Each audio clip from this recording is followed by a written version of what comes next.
Humilié par un cadeau de mauvais goût lors d'un dîner familial, j'ai décidé de partir en silence.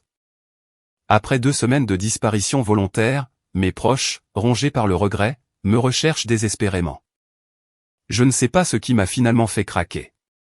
Peut-être la façon dont la pièce est devenue silencieuse juste avant qu'ils n'éclatent tous de rire. Comme s'ils savaient qu'ils dépassaient les bornes, mais ne pouvaient s'en empêcher. Ou peut-être la façon dont ma femme n'a même pas sourcillé en voyant ce qu'il glissait sur la table. Comme si c'était un mardi comme les autres. Comme si c'était normal. Mais rien de cette nuit n'était normal pour moi. Ni le tablier bon marché. Ni les rires. Ni le fait que je me sentais comme un invité dans ma propre vie. Je m'appelle Antoine. J'ai 36 ans. Et ce fut le moment où j'ai réalisé que j'avais été le dindon de la farce pendant bien trop longtemps dans une famille qui aimait faire semblant que tout cela était pour rire. Spoiler, ce n'était pas le cas. Je suppose que je devrais commencer par un peu de contexte. Je n'ai jamais été le plus bruyant de la pièce. Je ne suis pas du genre à interrompre ou à me battre pour l'attention. J'écoute plus que je ne parle, ce qui, dans une famille comme celle de ma femme, me faisait ressortir comme un cheveu sur la soupe. Sa famille, les Dubois, sont ceux que l'on pourrait appeler de fortes personnalités. Ils s'interrompent constamment, se crient dessus à table, et chaque interaction est truffée de blagues internes ou de piques passives dont on est censé rire. Si on ne le fait pas, c'est qu'on est trop sensible. Je l'ai appris très tôt. C'était toujours présenté comme de l'humour. On taquine parce qu'on aime, disait son père.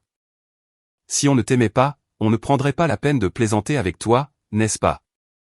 Sauf que la plupart de leurs blagues me visaient directement, et elles n'étaient pas drôles. J'ai rencontré Camille, ma femme, il y a 10 ans lors d'une conférence professionnelle.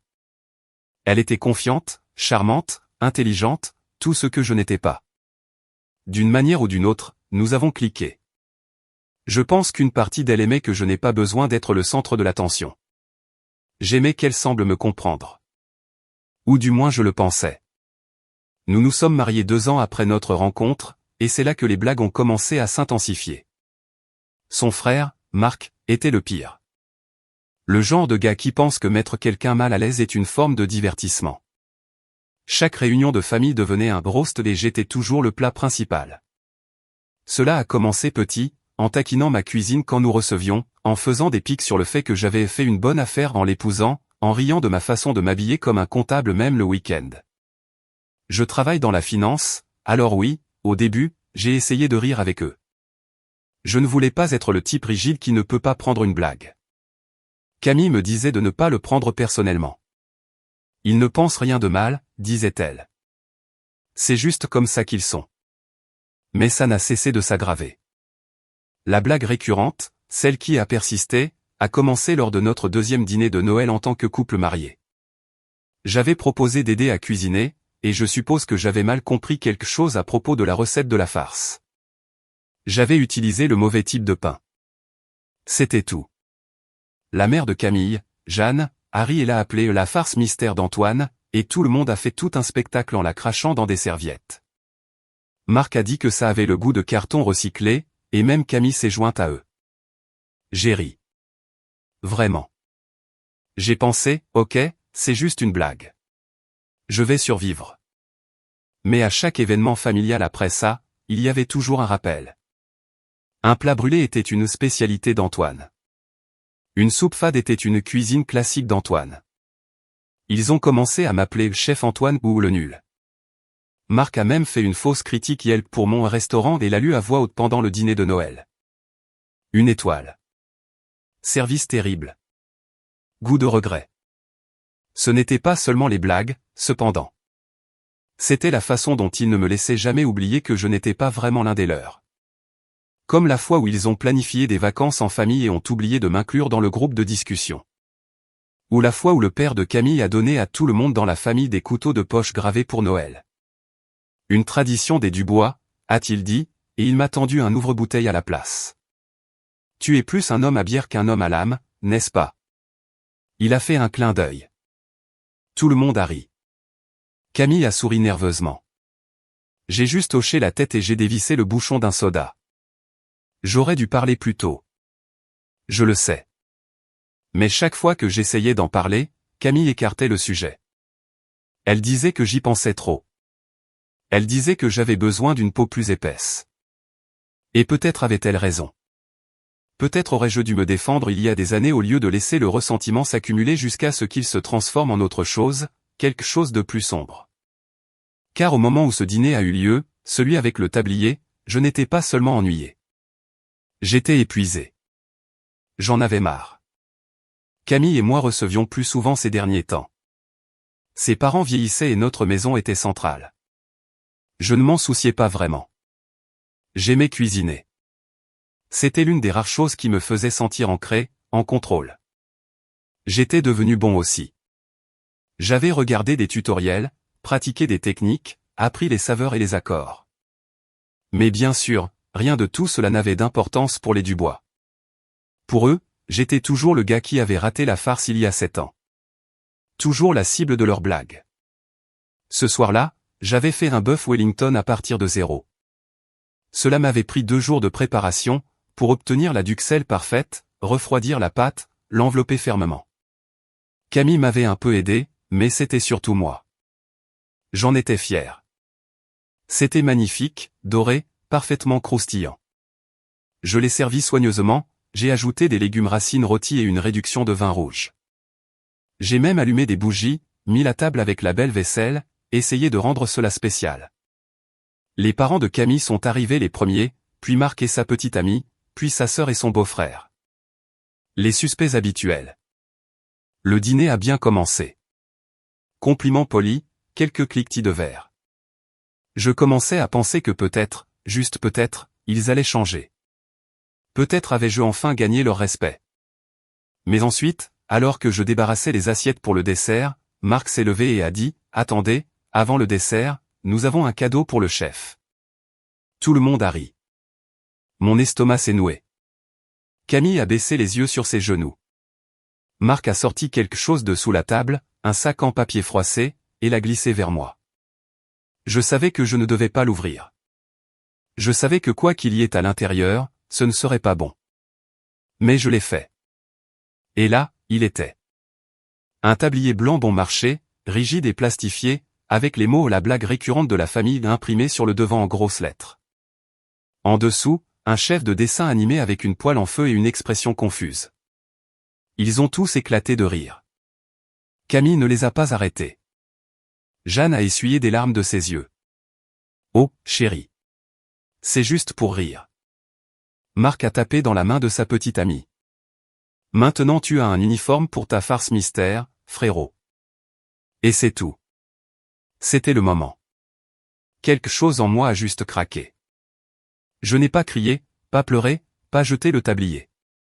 Je me suis juste levé, j'ai marché jusqu'au couloir, j'ai pris mes clés sur l'assiette et je suis parti. Sans un mot, sans me retourner. Camille a appelé mon nom une fois doucement, mais elle n'a pas suivi. Et je ne suis pas rentré cette nuit-là ni la suivante. 2 semaines ont passé. Je suis resté dans un chalet loué à quelques heures de là. Pas de réseau, pas de Wi-Fi, juste le silence. J'ai laissé un message à Camille, lui disant que j'étais en sécurité, que j'avais besoin de temps. Pas de réponse. J'ai supposé qu'elle était en colère ou embarrassée. Mais un jour, je suis allé en ville pour faire des courses, j'ai allumé mon téléphone et je l'ai vu, le post Facebook. Camille avait écrit, « S'il vous plaît, si quelqu'un l'a vu, dites-lui que nous sommes désolés. Nous ne voulions pas le repousser. Antoine, si tu es là, reviens juste à la maison. » Et pour la première fois en 2 semaines, j'ai senti quelque chose changer. Mais je n'étais pas sûr que ce soit suffisant. Et je n'étais pas sûr d'avoir fini d'être la cible de leurs blagues. Pas encore. Je ne suis pas rentré tout de suite. Même après avoir vu le post de Camille, même après que la culpabilité ait commencé à ramper dans ma poitrine comme un brouillard froid, je n'ai pas fait mes valises et je ne suis pas rentré. Non pas parce que je voulais la punir. Je ne savais tout simplement pas s'il y avait une place pour moi où retourner. Le chalet était calme, paisible, pas de remarques sarcastiques pendant le dîner. Pas de rire qui traînait une demi-seconde trop longtemps à mes dépens. Plus besoin de me demander si ma femme allait rire avec eux ou se tenir à mes côtés. Pour la première fois depuis des années, j'avais de l'espace pour respirer, penser, juste être. Je me réveillais au chant des oiseaux au lieu des réveils, je prenais le petit déjeuner seul, je marchais au bord du lac, je tenais un journal l'après-midi, j'écoutais le vent souffler dans les arbres. Et le silence n'était pas effrayant. Il était honnête. Pour la première fois, ma vie ne ressemblait pas à une performance. Je ne me sentais pas comme un accessoire, mais je n'étais pas de pierre. J'ai vérifié mon téléphone à nouveau le lendemain. Le post avait reçu des dizaines de commentaires, certains de ses amis, certains de sa famille. Antoine est un bon gars. Il reviendra. L'un disait que Marc va toujours trop loin et un autre qui m'a fait serrer la mâchoire, peut-être qu'il a enfin réalisé qu'il n'appartient pas à cette famille. Celui-là venait de Marc. Il a reçu un j'aime de Camille. Je ne sais pas si elle l'a fait exprès. Peut-être qu'elle faisait défiler et l'a touché par accident. Peut-être qu'elle n'a même pas vu ce qu'il avait dit, mais c'était là, clair comme le jour. Peut-être qu'il a enfin réalisé qu'il n'appartient pas à cette famille et Camille avait aimé. C'est là que la douleur s'est transformée en autre chose. Pas de la rage, pas encore, mais quelque chose de plus aigu que la tristesse, une sorte de clarté. Je suis resté absent encore 3 jours. Le 4e, j'ai appelé Camille. Elle a décroché à la première sonnerie. Antoine, sa voix s'est brisée. J'ai vu le poste, j'ai dit. J'ai gardé un ton neutre. Je ne voulais pas commencer avec des émotions. J'avais besoin de réponses. Oh, Dieu merci, a-t-elle murmuré. Où es-tu? Tu vas bien? Je vais bien, j'ai dit. J'avais juste besoin de temps. Je sais, a-t-elle dit rapidement. Je suis tellement désolé, Antoine. Ce qu'ils ont fait était affreux. J'aurais dû les arrêter. J'aurais dû te défendre. Je n'ai juste pas cru que tu partirais comme ça. Moi non plus, j'ai dit. Mais Camille, ça dure depuis des années. Il y a eu une pause. Je sais, a-t-elle finalement admis. Je n'arrêtais pas de penser que si je n'en faisais pas tout un plat, ils arrêteraient. Ou que tu t'y habituerais. Mais ce tablier, mon Dieu, c'était trop. Marc pensait que c'était drôle. Ma mère pensait.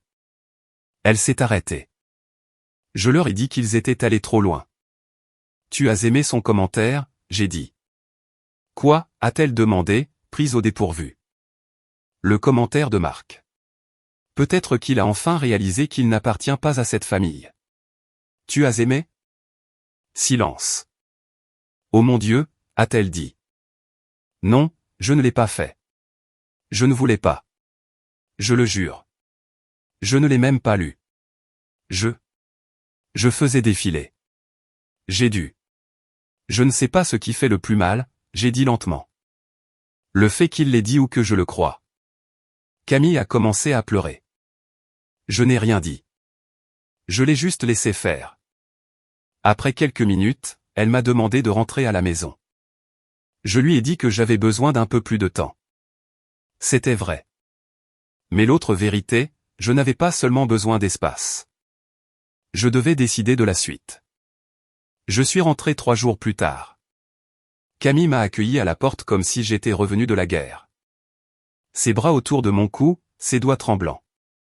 Je l'ai serré dans mes bras, mais ce n'était plus pareil. Quelque chose en moi avait changé, et je pense qu'elle l'a senti aussi. La semaine suivante fut gênante. Elle a fait beaucoup d'efforts, m'a préparé mes plats préférés, m'a frotté le dos la nuit, a laissé des mots partout dans la maison comme si nous étions de jeunes mariés. J'ai apprécié l'effort, mais la chose tacite entre nous planait comme un fantôme dans chaque pièce. Puis vint Pâques. Camille m'a supplié de venir, a dit que cela signifierait beaucoup, que ses parents voulaient s'excuser en personne. J'ai demandé si Marc serait là. Elle a dit oui, mais a promis que ce serait différent. C'est juste un déjeuner, a-t-elle dit. 1 heure. Tu n'as même pas à rester pour le dessert. J'ai accepté à contre-cœur. Je me suis dit que j'y allais pour elle, pour voir si cette famille pouvait enfin se comporter comme une vraie famille. Spoiler, il ne pouvait pas. Cela a bien commencé. Les politesses habituelles. Le père de Camille a demandé des nouvelles du travail. Sa mère a commenté ma coupe de cheveux. Marc m'a fait un signe de tête et a dit « Salut, chef ». Comme si rien ne s'était jamais passé. Je l'ai ignoré. Le déjeuner était un gigot d'agneau rôti, des pommes de terre, une salade faite par Camille. Je suis resté silencieux, j'ai laissé Camille mener la plupart de la conversation. Je comptais les minutes, me disant que je partirais au moment où il sortirait les desserts. Mais ensuite, Jeanne a fait teinter son verre avec une cuillère. Je voulais juste dire, a-t-elle dit, en levant son verre de vin. Nous sommes vraiment heureux de te revoir, Antoine. Ce n'était pas pareil sans toi, même si tu es parti à cause d'un tablier ridicule. La pièce s'est figée. Camille a inspiré brusquement. Marc a reniflé dans son verre. Et juste comme ça, la tension est revenue comme un élastique. Je suis désolé, j'ai dit, en essayant de garder ma voix stable. Oh, je ne voulais pas dire ça comme ça, a dit Jeanne, en agitant la main. Je veux juste dire que nous plaisantons, mais ce n'est jamais pour blesser. Tu le sais, n'est-ce pas? Nous sommes une famille. Vous l'avez très clairement montré, j'ai dit, en me levant. Clairement, en fait. Camille m'a attrapé le bras. Antoine, s'il te plaît. Mais je ne pouvais pas rester. Pas une seconde de plus. Je suis parti à nouveau, sauf que cette fois, je ne suis pas allé dans un chalet. Je suis allé dans un hôtel en centre-ville. J'avais besoin d'un nouveau plan. Camille m'a envoyé des SMS toute la nuit, a appelé, a laissé des messages vocaux. Je n'ai pas répondu. Le lendemain matin, j'ai reçu un email de Marc. Objet, tu vas vraiment continuer à bouder. Pas de salutation, pas de ponctuation, juste 2 phrases. Sois un homme. Tu savais dans quoi tu t'engageais en te mariant. Je l'ai regardé longtemps. Et puis, comme un interrupteur, quelque chose a basculé. Parce que voici la chose. Je l'avais su. Quelque part au fond de moi, je l'avais toujours su. J'ai épousé une famille qui prospérait sur le contrôle, déguisée en chaos, qui utilisait l'humour comme un scalpel, qui ne voulait pas d'un gendre. Ils voulaient une mascotte, quelqu'un à ridiculiser, à montrer du doigt, à utiliser comme leur punching ball collectif. Et Camille, je n'étais même pas sûr si elle y participait, ou juste trop effrayée pour rompre avec la meute. Mais ce qu'ils ne savaient pas, ce que personne dans cette maison ne savait, c'est que je n'avais pas passé les 10 dernières années à être juste moqué. J'avais construit quelque chose. Ils pensaient que j'avais un travail ennuyeux dans la finance, des chiffres et des feuilles de calcul. Ils ne savaient pas que j'avais cofondé une société d'investissement boutique qui avait commencé avec 3 clients et gérait maintenant plus de 120 millions d'euros d'actifs. Ils ne savaient pas que je possédais des parts dans 2 restaurants locaux. Ils ne savaient pas que la maison qu'ils aimaient n'en était pas au nom de Camille. Elle était à mon nom, entièrement payée, sous une fiducie. Ils ne savaient pas parce que je ne leur avais jamais dit parce que je ne voulais pas étaler ma richesse ou jeter mon statut au visage de qui que ce soit. Je voulais juste être traité comme une personne, comme un membre de la famille. Mais maintenant j'en avais fini de jouer les imbéciles. Une semaine passa. Je ne suis pas rentré à la maison. Camille m'a supplié de revenir. Je lui ai dit que j'avais besoin d'espace. J'avais besoin de réfléchir, mais en réalité, je me préparais. Et puis vint le coup de grâce. C'était le samedi suivant. Camille m'a envoyé un message disant que ses parents voulaient arranger les choses. Qu'ils préparaient un dîner surprise en mon honneur. Un dîner d'excuses, l'a-t-elle appelé. J'ai demandé où. Elle a dit chez ses parents. J'ai failli rire. Bien sûr, la scène où chaque insulte avait été jouée. Le théâtre de l'humiliation. Pourtant, j'ai accepté de venir. Je lui ai dit que je serais là. Ce que je ne lui ai pas dit, c'est que je ne serais pas seul. Cette nuit-là, je me suis présenté à la maison des Dubois à exactement 18h et j'ai amené de la compagnie. Camille a ouvert la porte. Son sourire a vacillé quand elle a vu qui était avec moi. Antoine, a-t-elle dit, ses yeux passant de moi à la femme à mes côtés. Qu'est-ce que c'est? C'est Evelyne, j'ai dit calmement. Mon avocate. Votre quoi? Avocate. Ses parents étaient entrés dans le vestibule à ce moment-là. Marc aussi. La mère de Camille a plissé les yeux. C'est une sorte de blague. Non, j'ai dit en entrant. Mais je suis contente que vous ayez soulevé la question.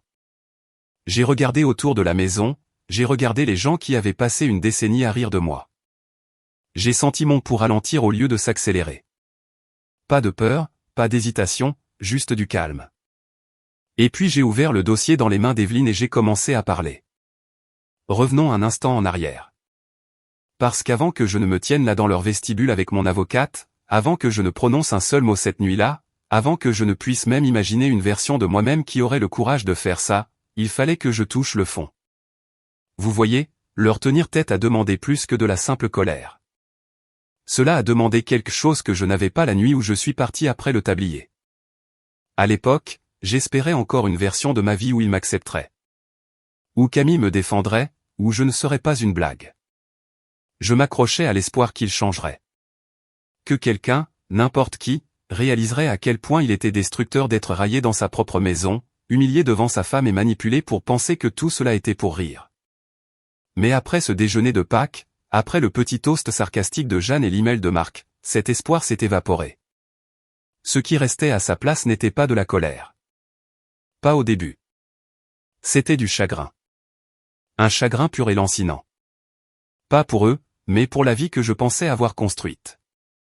Pour l'idée de Camille, pour les 10 ans que j'avais passés à me contorsionner pour être aimé par des gens qui n'avaient aucune intention de jamais me laisser entrer. Je n'ai pas mangé pendant une journée, j'ai à peine dormi. Je suis resté dans cet hôtel du centre-ville et j'ai fixé le ventilateur de plafond tourné. Je n'arrêtais pas de tout rejouer. Camille gloussant quand Marc a lu cette fausse critique Yelp. Jeanne me tendant un ouvre-bouteille quand tous les autres hommes avaient un couteau. La façon dont il souriait quand je me sentais mal à l'aise, comme s'il sentait le sang dans l'eau, et que ça rendait le dîner meilleur. Mais le point le plus bas est arrivé 2 nuits plus tard. J'étais finalement rentré à la maison. La nôtre, celle qu'il supposait toujours être la propriété de Camille. Je me suis glissé vers minuit, silencieux, je voulais juste prendre quelques vêtements de plus. Camille dormait ou faisait semblant de dormir. Sa valise était ouverte dans le placard, pleine. Elle ne l'avait pas déballée depuis que j'étais parti au chalet. La chambre à coucher ressemblait à un musée d'un mariage qui avait autrefois eu un sens. Sur la commode, j'ai vu quelque chose qui m'a arrêté net. Le tablier toujours plié, toujours rigide, toujours suffisant. Elle ne l'avait pas jeté. C'est là que je me suis assis sur le bord du lit et que j'ai pleuré. Pas seulement quelques larmes, le genre laid. Le genre 10 ans gâché. Le genre je ne sais pas qui j'ai épousé. J'ai pleuré jusqu'à ne plus pouvoir respirer. Jusqu'à ce que ma poitrine soit vide. C'était le fond. Mais quelque chose s'est passé quand je l'ai atteint.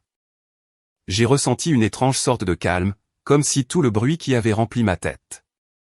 Les voix me disant d'être patient, d'être poli, de leur accorder le bénéfice du doute, s'étaient enfin tues. Il n'y avait plus rien à perdre. Et quand il n'y a plus rien à perdre, il y a tout à construire. Le lendemain matin, j'ai pris une décision. Je n'allais plus essayer de les rallier. Je n'allais plus m'expliquer. Je n'allais plus attendre que Camille me choisisse enfin plutôt que leur approbation. Je n'allais même pas crier. J'allais m'élever tranquillement, méthodiquement, définitivement. D'abord, j'ai appelé l'avocat d'entreprise de mon cabinet et j'ai demandé des mises à jour sur certains documents. Puis, j'ai appelé Evelyne. Elle n'était pas n'importe quelle avocate. C'était quelqu'un en qui j'avais confiance, quelqu'un que j'avais rencontré il y a 5 ans quand je l'avais aidé à naviguer dans un investissement commercial par l'intermédiaire de mon cabinet. Brillante, discrète et qui n'avait pas peur d'un peu de chaleur. Quand je lui ai tout raconté, elle n'a pas bronché. « Ils ne vous respectent pas », a-t-elle dit simplement. « Et votre femme les y encourage. » « Je sais », j'ai dit. « Alors que voulez-vous » Je n'ai pas répondu tout de suite. Ce que je voulais, c'était me sentir à nouveau puissant. Pas de manière mesquine. Pas de vengeance pour la vengeance. Je voulais juste me sentir comme un homme qui n'avait pas été effacé de sa propre vie. Comme si j'avais une colonne vertébrale, comme si j'avais de l'importance. Je veux reprendre mon histoire, j'ai dit. Elle a hoché la tête. Faisons-le. Au cours des 2 semaines suivantes, j'ai tranquillement reconstruit tout ce qu'ils avaient essayé de détruire.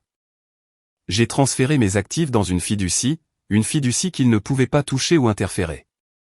J'ai mis à jour l'acte de propriété de la maison pour refléter la propriété originale, la mienne seule, sous une holding que j'avais créée il y a des années. J'ai annulé quelques comptes joints que Camille avait ouverts, principalement des choses anodines comme la livraison de courses et les applications de vacances liées à son email, mais c'était symbolique, une table rase. J'ai changé mes bénéficiaires, mis à jour mon testament de vie, bloqué le numéro de Marc, et j'ai réservé une séance avec un thérapeute, quelqu'un d'objectif, quelqu'un qui, lors de notre première séance, a écouté pendant 20 minutes et a ensuite dit « Vous savez que c'est de la violence émotionnelle, n'est-ce pas ?» Cela m'a frappé de plein fouet parce que quelque part au fond de moi, je ne savais pas. Je n'avais juste pas prononcé le mot à voix haute. Je n'avais pas voulu l'étiqueter parce qu'étiqueter signifiait que je devais l'accepter. Et accepter signifiait quelque chose d'encore plus effrayant.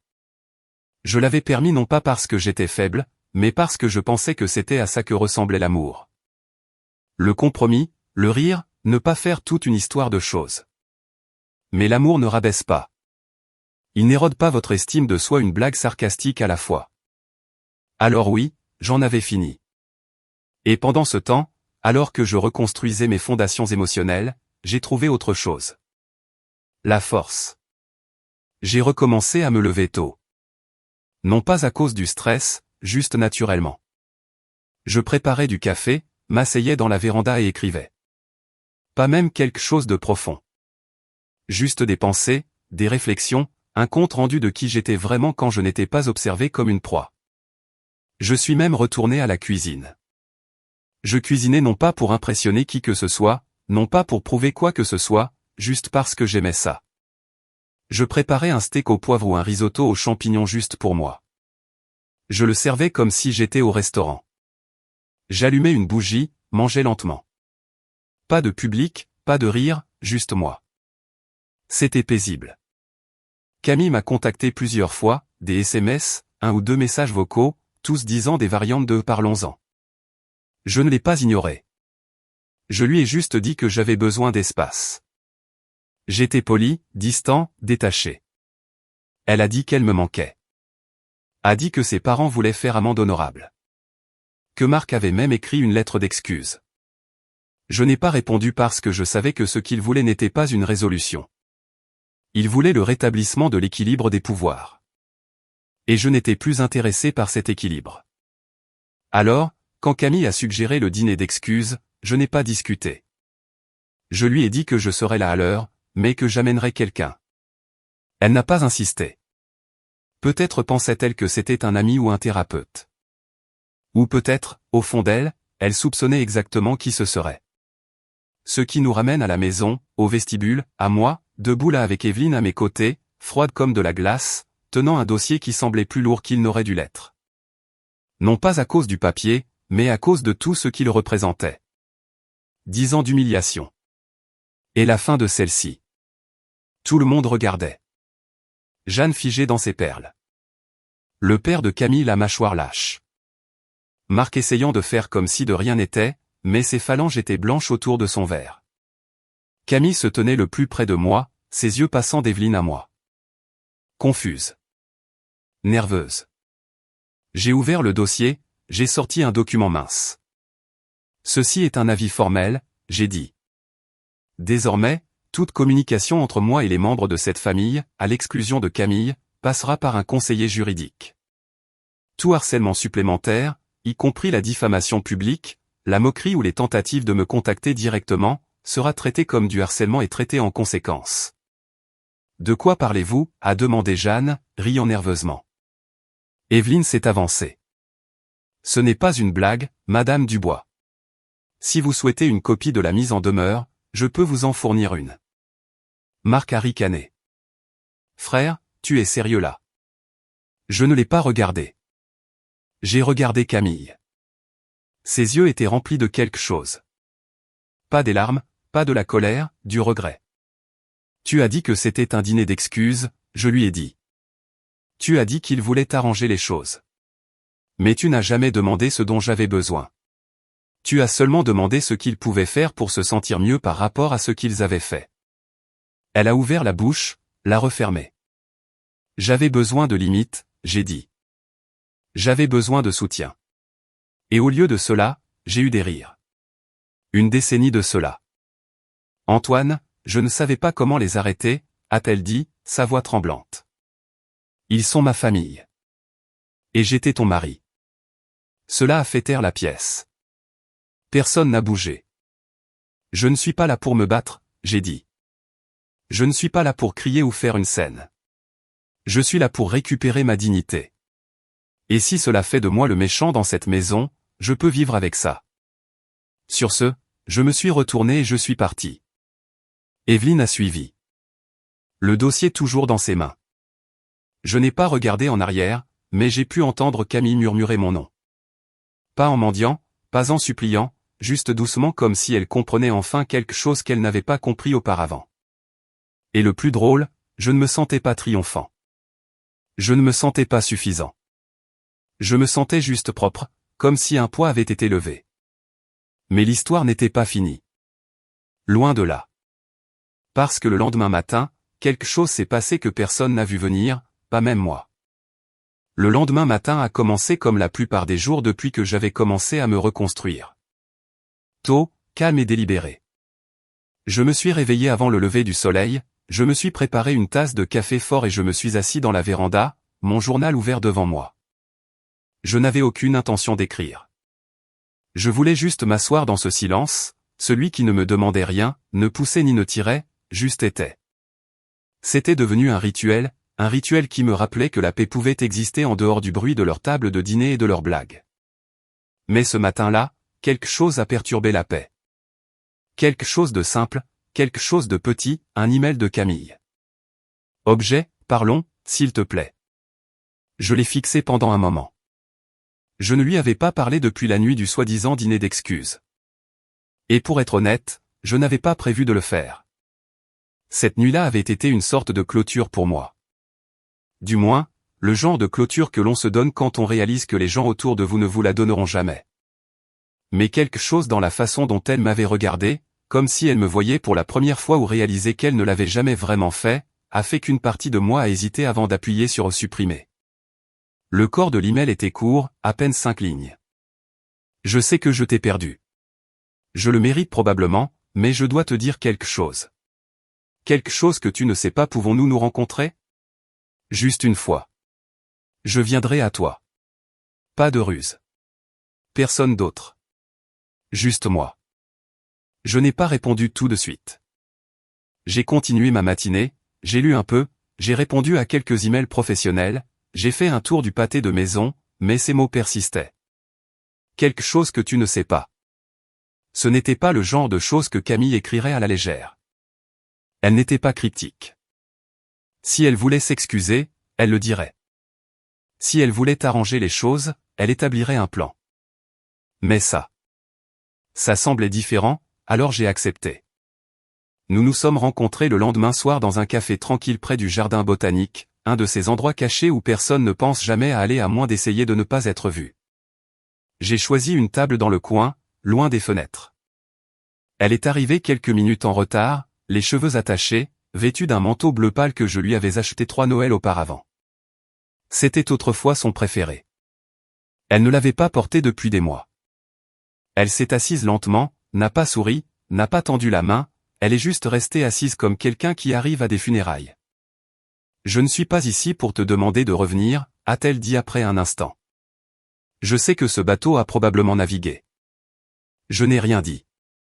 J'ai juste siroté mon thé. Elle a baissé les yeux, a tripoté le bord de sa manche. Puis elle a dit, je ne savais pas qu'il t'enregistrait. Ma main s'est figée en l'air. M'enregistrer ? J'ai demandé doucement. Elle a hoché la tête. À Pâques, après ton départ. Marc et mon père avaient leur téléphone pendant le dîner. Ils essayaient d'obtenir des réactions. Ils pensaient que ce serait drôle. J'ai cligné des yeux. Ils m'ont filmé ? Juste toi ouvrant le tablier. Vraiment ? Et ton visage après ? Marc a dit qu'il voulait l'utiliser dans une de ses vidéos de sketch stupides. Tu sais, celle qu'il poste sur TikTok, comme une parodie, une compilation de maris gênants ou quelque chose comme ça.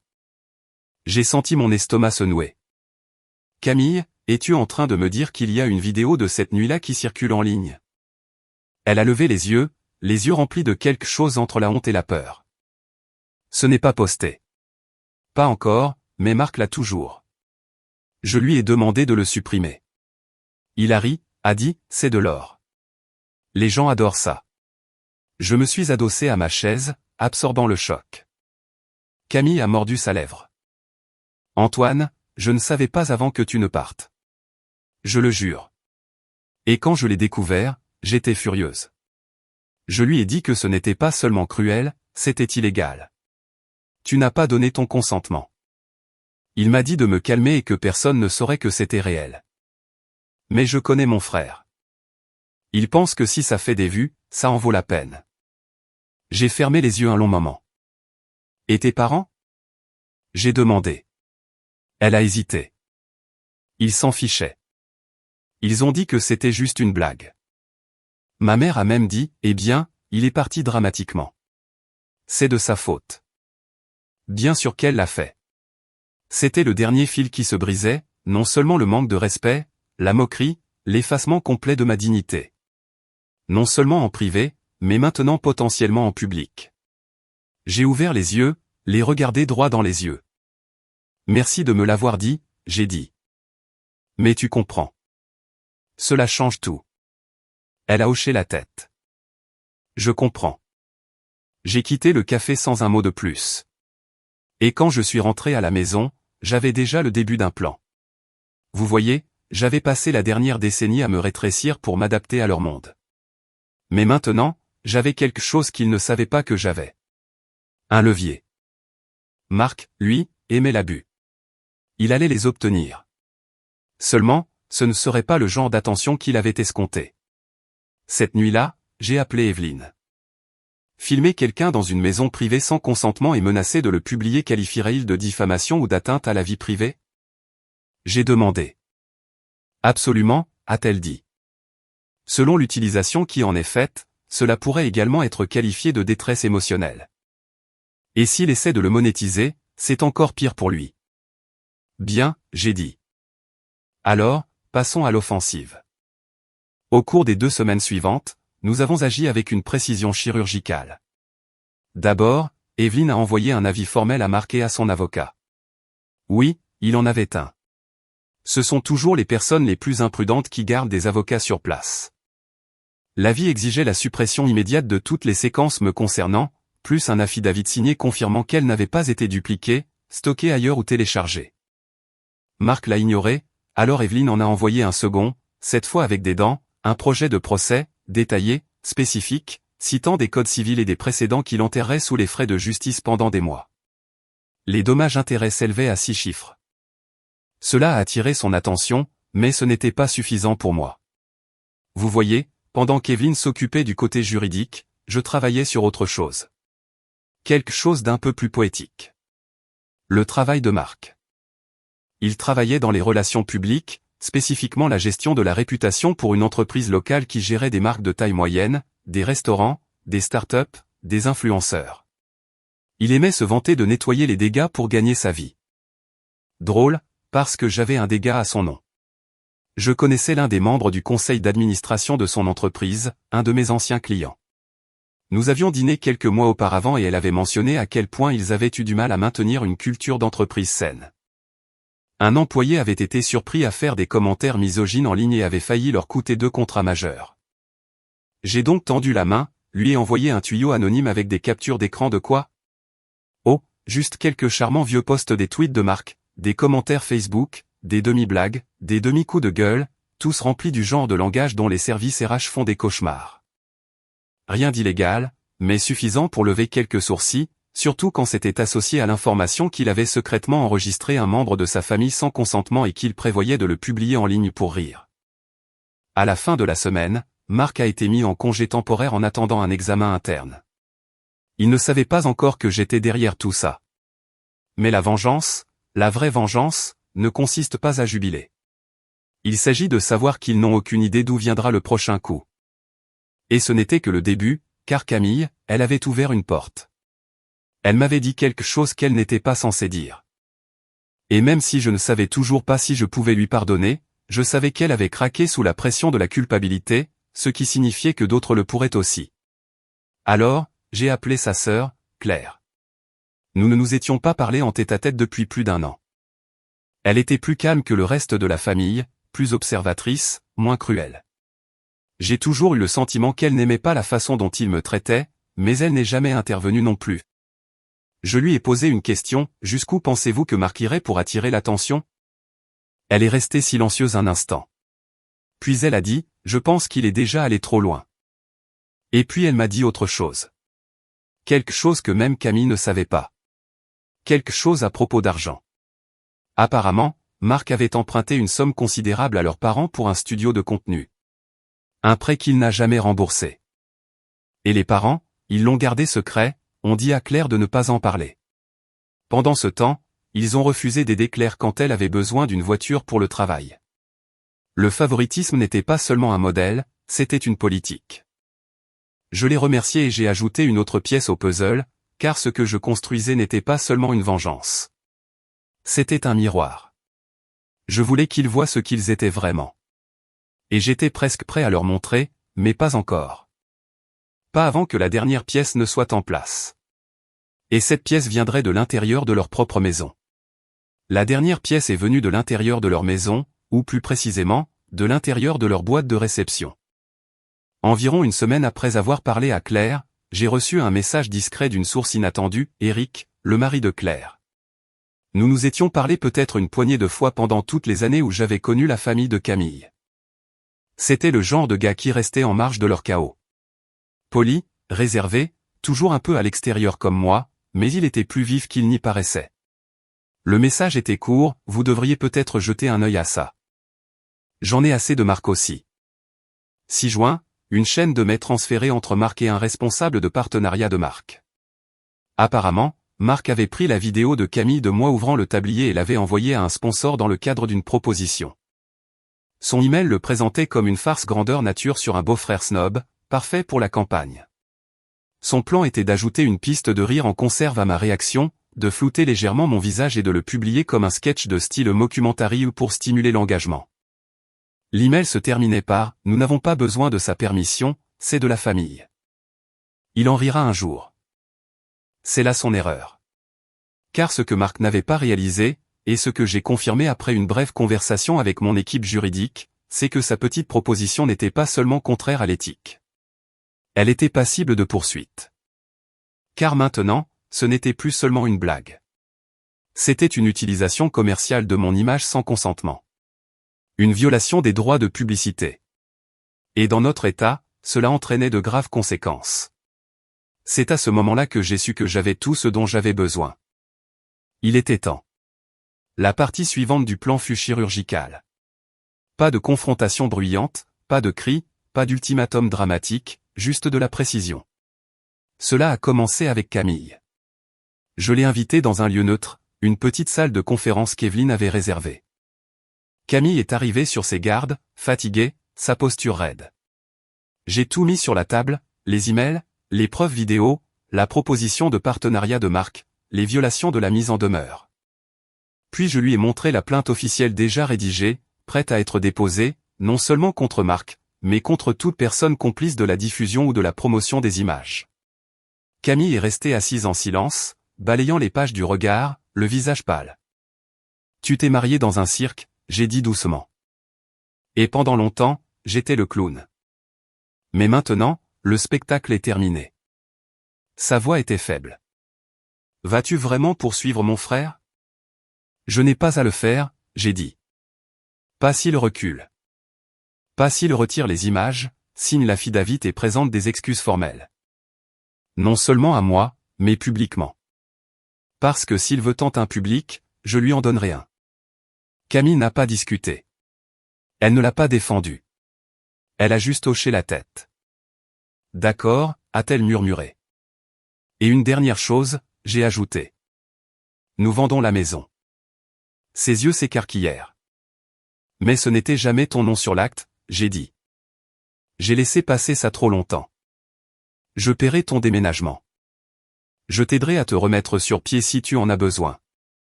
Mais j'en ai fini d'héberger les insultes de ta famille sous mon toit. C'est laquelle a pleuré. Non pas parce que j'étais cruel, mais parce qu'elle a enfin compris que je n'étais plus son souffre-douleur. Je n'allais pas céder pour les apparences. Je lui ai laissé une copie de la plainte et je suis parti. C'était un lundi. Le vendredi, les choses avaient déjà commencé à se défaire. D'abord, le cabinet de relations publiques de Marc a discrètement résilié son contrat. Conflit de culture, ont-ils appelé ça, mais nous savions tous les deux pourquoi. Claire m'a dit plus tard que les RH avaient examiné sa présence en ligne et la trace des emails. Au moment où ils ont réalisé qu'il avait essayé de monétiser l'humiliation familiale, ils l'ont viré. Puis est venu l'email du sponsor de la marque.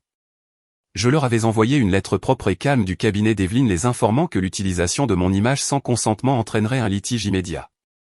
En 24 heures, ils ont répondu que la campagne était annulée et qu'ils réévaluaient leur partenariat avec les influenceurs. Une semaine plus tard, Marc a posté une vague histoire Instagram sur le fait d'être trahi par la cupidité des entreprises. Personne ne savait ce qu'il voulait dire, mais moi si. Et la vidéo a été supprimée. Camille l'a confirmé. Claire l'a confirmé. Evelyne l'a confirmé.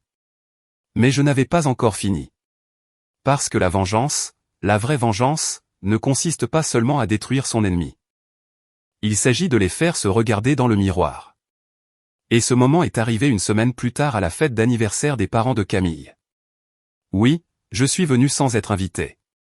Je suis arrivé en costume sur mesure, calme et silencieux, juste au moment où les discours commençaient. Il l'a donné dans l'une de ces salles de banquet louées avec un faux sol en marbre et du champagne bon marché. Tout le monde s'est retourné quand je suis entré.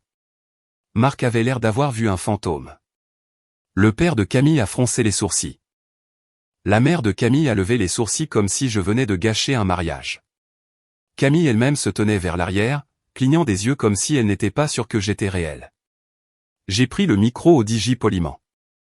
Juste un petit toast, j'ai dit. Ça ne prendra pas plus d'une minute.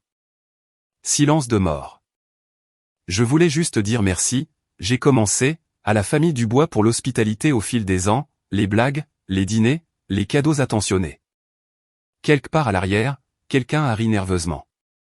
Mais surtout, j'ai continué, merci de m'avoir aidé à trouver ma colonne vertébrale.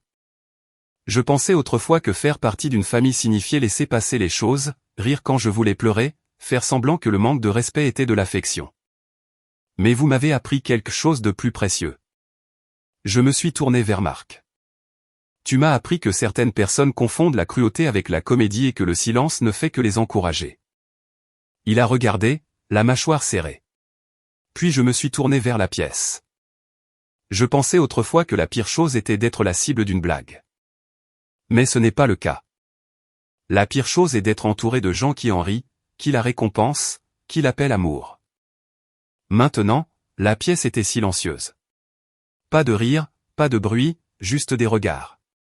J'ai levé mon verre. Alors au Dubois, que vous profitiez de votre chambre d'écho. Je la quitte pour de bon. Puis je suis sorti. Je n'ai pas attendu les applaudissements. Je n'en avais pas besoin. J'ai quitté cette nuit-là avec rien d'autre que les clés dans ma poche et la satisfaction de savoir que pour une fois, le silence n'était pas le mien à porter. Dans les mois qui ont suivi, j'ai déménagé, vendu la maison, pris mon temps, choisi un petit mais bel endroit près de l'eau, assez loin de la ville pour que je puisse respirer, mais assez près du travail. J'ai reconstruit mes matinées autour du calme à nouveau. Mes soirées autour de la paix. J'ai recommencé à organiser des dîners, de vrais, avec des gens qui me respectaient. Pas de blagues sur Chef Antoine ou le nul. Juste de la bonne nourriture, de la bonne compagnie et des rires qui ne piquaient pas. Camille et moi avons divorcé. Ce fut à l'amiable, silencieux. Elle n'a pas contesté la maison ni les termes.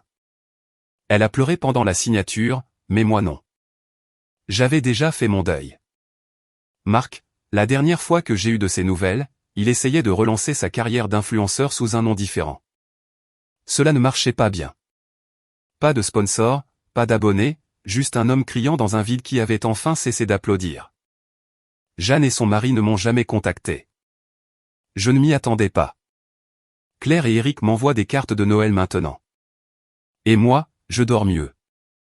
Je me réveille sans ce poids. Je vis sans tressaillir. Parce que parfois, la vengeance n'est pas un cri. C'est une vie tranquille vécue selon ses propres termes. Et pour la première fois depuis des années, je ne fuis plus la blague.